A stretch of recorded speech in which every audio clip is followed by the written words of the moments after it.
AP రాజకీయాల్లో గెలుపు ఓటములకి ప్రధాన భూమిక పోషిస్తున్నది ఆ సామాజిక వర్గం. సుమారు చూసుకున్నట్లయితే ఏపీ వ్యాప్తంగా 20 నుంచి 25% వరకు ఓట్ బ్యాంక్ ఉంది. అక్కడ కీలక పాత్ర పోషించే సామాజిక వర్గం కాబట్టి ఇప్పుడు ప్రస్తుతం అందరూ కూడా ఫోకస్, ప్రతి రాజకీయ పార్టీ కూడా ఫోకస్ అక్కడే పెడుతుంది. కరెక్ట్. కానీ ఇప్పుడు దానికి తగ్గట్టు ఇప్పుడు ఈయన మాట్లాడేది సుబ్రహ్మణ్యం గారు ఏమని చెప్తున్నారంటే కాపుకులం అంతా వైఎస్ఆర్సీపీతో ఉంది, అప్పుడు గెలిచాం, ఇప్పుడు వాళ్ళు మాతో ఉన్నారని చెప్పడం అనేది కరెక్ట్ కాదు. ఎందుకంటే ఆ రోజు 3 భాగాల కింద విడిపోయిందని చెప్తాను కదండి. 3 భాగాల కింద విడిపోవడం వాళ్ళకి ప్లస్ అయింది అంతే. ఇప్పుడు అదేమీ లేదు.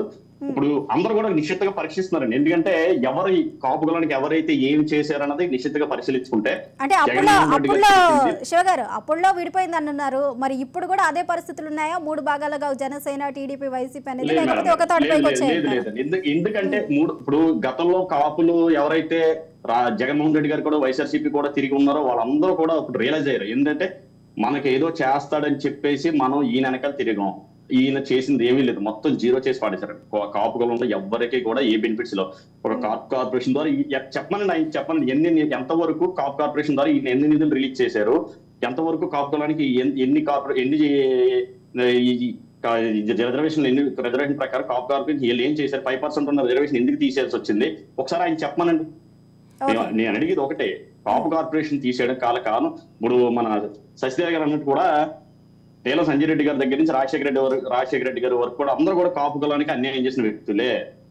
ఇందులో ఎందుకంటే క్లియర్ కట్ గా మనకి గత చరిత్ర చూసుకున్నాం, ఇప్పుడు జరుగుతున్న పరిస్థితులు చూసుకున్న జగన్మోహన్ రెడ్డి గారు కూడా కాపు కులానికి చాలా అన్యాయం చేశారు. ఇందులో ఆయన ద్వారా లబ్ధి పొందిన కాపులు జగన్మోహన్ రెడ్డి గారి ద్వారా మాకు ఎంత వచ్చింది, మా ఈ వైఎస్ఆర్సీపీ ప్రభుత్వం ఎంత చేసింది మా కాపులకి అని చెప్పిన ఒక్క వ్యక్తి ఎవరూ లేరు. ఎందుకంటే ఇప్పుడు ఈయన ఏదో అమ్మఒడి అని చెప్పేసి ఏ కార్యక్రమాలు చేసి అప్పులు తెచ్చి కార్యక్రమాలు చేస్తున్నారు, దాన్ని మళ్ళీ మనమే చేస్తున్నారు.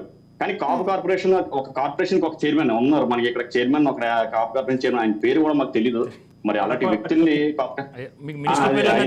ఆయన ఏ టైంలో వస్తుంటాడంటే పవన్ కళ్యాణ్ గారిని తిట్టడానికి ఆ టైంలో బయటకు వస్తుంటాడు. ఆయన కాపు కులం గురించి కాపు కులం గురించి చేసింది ఏమీ లేదు, ఆయన జీరో.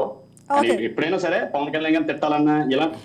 ఇంకో విషయం మేడం, ఇక్కడ మీకు ఒక విషయం చెప్పడం మర్చిపోయాను. ఏంటంటే వీళ్ళు కాపులు ఎప్పుడు గుర్తొస్తారంటే పవన్ కళ్యాణ్ గారు ఎప్పుడైతే వైసీపీ ప్రభుత్వం మీద ఎప్పుడైతే ఏ రోజైతే మాట్లాడారో, ఏ రోజైతే వ్యతిరేకంగా పవన్ కళ్యాణ్ గారు కానీ జనసేన పార్టీ కానీ టీడీ మాట్లాడిందో ఆ రోజు కాపులందరూ కూడా మైకులు పట్టుకుని ఎవరికి వచ్చేస్తారండి. అంటే కాపులు అంటే